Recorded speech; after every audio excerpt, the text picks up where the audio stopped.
Did Boba Fett die in the old expanded universe? Or Legends, if that's what you prefer to call it. It isn't so much about if Boba Fett died or not, but how he lived and how it parallels to his new canon counterpart.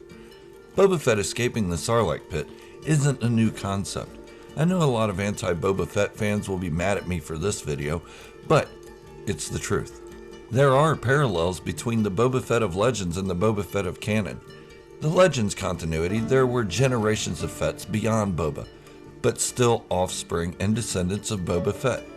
There are some eerie parallels between the Boba Fett of canon and the Boba Fett of Legends. It's true it hasn't all played out yet, but I'll go on and tell the Legends/expanded universe story of Boba Fett after his escape from the Sarlacc pit and how it may play out in the book of Boba Fett today on Star Wars Fanatic.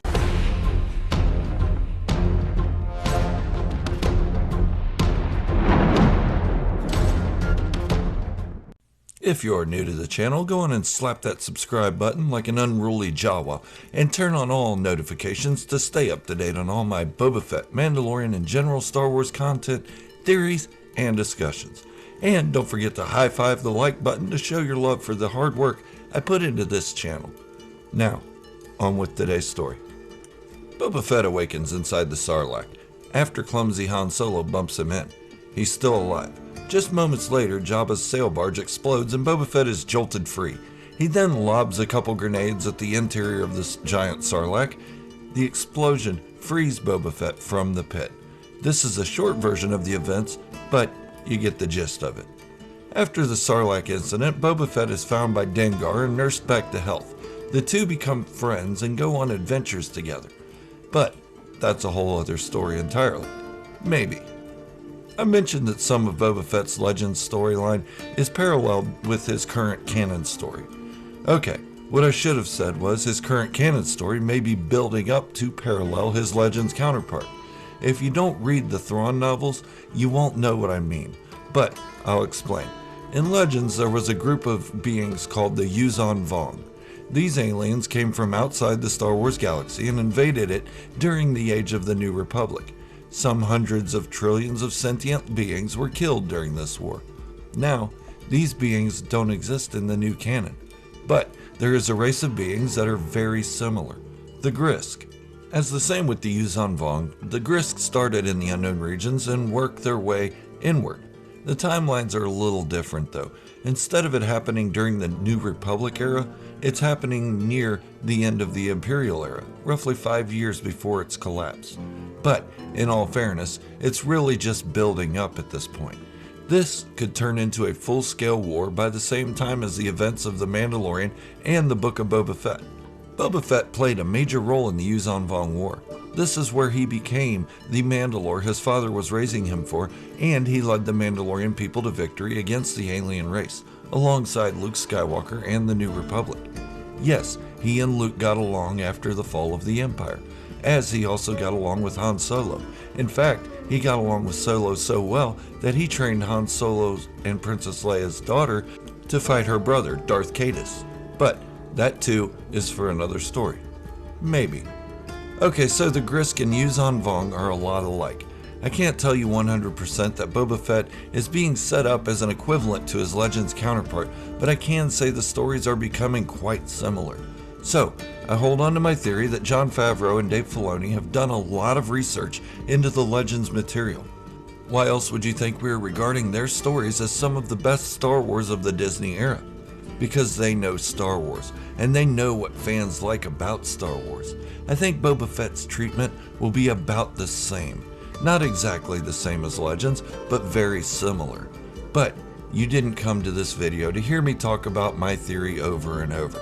You came here to hear about Boba Fett, and I don't blame you. Let's start back at the beginning. I started this video around the middle of Boba Fett's life as a way to show that Legends and canon are beginning to line up slowly. We all know where Boba Fett came from. His father was Jango Fett, the DNA template for the clone army. For part of Jango's payment, he wanted an unaltered clone. That clone came to be called Boba Fett. Jango then raised Boba as his own until Jango was killed. Boba Fett was around 10 years old when he lost his father. But Boba was no ordinary child. He had already been trained by Jango and had enough skills to survive. Throughout the Clone Wars, Boba Fett mentored under different bounty hunters such as Aurra Sing, Cad Bane, and Bossk. He learned the ropes of the underworld and became a decent enough bounty hunter. Now, mind you, this is the Boba Fett from Legends, not from the current canon following this. At 16, Boba Fett married Sentos Vil. They had a daughter named Aelin Vel. But Boba was forced to leave his family and never returned. Okay, not never, but you get the point. During his exile, the Clone Wars are still going on, and he takes on more and more bounty hunting jobs. Soon after, the Empire takes over, and business begins to boom for Boba Fett. He is now the greatest bounty hunter in the galaxy. Near the end of the Galactic Civil War, Boba Fett gets bumped into the Sarlacc pit. I've already told you the story of his escape at the beginning, but it wasn't the full detail. There was a lot more to it. There were some psychic connections between Boba Fett and another victim, and other weird stuff. But I've wanted to accept that Boba Fett's fate may be the same as Legends. I have to accept the psychic stuff as well, even if it seems out of character for the famed bounty hunter, just being a simple man trying to make his way through the galaxy. But that doesn't mean that parallel will be made in the new canon. Some stuff works, some stuff doesn't. For instance, the Bad Batch wasn't the first to call Boba Fett Alpha. He was designated A0050 in Legends. If you go by the phonetic alphabet, that's Alpha 0050. That part of his story works. It isn't new. It's just been put in media that those who don't read the books can gain knowledge of. I know I jump around a little, but I am getting to the point. I asked in the beginning, did Boba Fett die in the old expanded universe or Legends? The simple answer is, eventually I'm sure he did. No one lives forever. However, it was never made clear when or how he did die. He came really close to it a couple times. Once was in the Sarlacc pit, and another time he was old and got sick. He enlisted the help of his granddaughter to get help from a clan that his father set up originally, Clan Scarada. The clan was established using clones slated for termination due to their enhanced abilities being seen as defects. That isn't the whole story, but rather the most boiled down version. I do have other videos on that one if you want to check them out. But the point isn't actually whether Boba Fett died. The point is that his Legends story seems to be playing out slowly in front of us in canon. Not to an exact note, but there are some similarities. But to recap them, number 1, the Grisks seem an awful lot like the Yuuzhan Vong. Their intentions seem the same, but the timeline is slightly different for their introduction. Number 2, Boba Fett escapes the Sarlacc pit. We still don't know how he did that in canon. I'm going to go out on a limb and say it'll be similar, without the psychic stuff, of course. Number 3, enhanced clones are seen as defects, slated for termination, but saved at the last minute. The Bad Batch, maybe? Who knows? The timeline on this is also a bit skewed to match newer canon material. Number 4, Boba Fett being called Alpha in the Bad Batch. His designation in Legends was A0050, or Alpha 0050.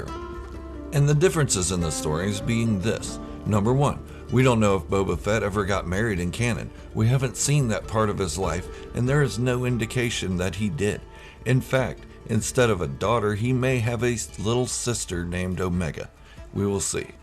Number 2, the Grisk haven't shown up in The Mandalorian nor in the sequel trilogy.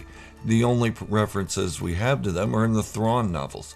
But maybe I have this point in the wrong category because Thrawn is going to make a live-action appearance and he will carry into the other storylines as they combine into a bigger one. We just don't know if the Grisk will come with him. Number 3, we haven't seen any indication that Boba Fett even wants to be a Mandalorian, even given his first 10 years of upbringing and how his father was the Mandalore for a period, or at least part of the organization called the True Mandalorians.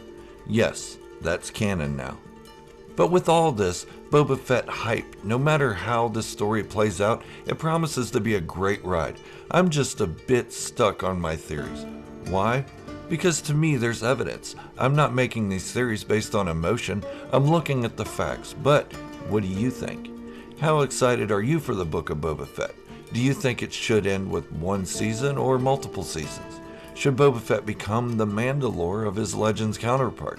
Let me know in the comments below and we can discuss it. And if you haven't done so yet, slap the subscribe button like an unruly Jawa and turn on all notifications to stay up to date on all my Boba Fett, Mandalorian, general Star Wars theories and discussions.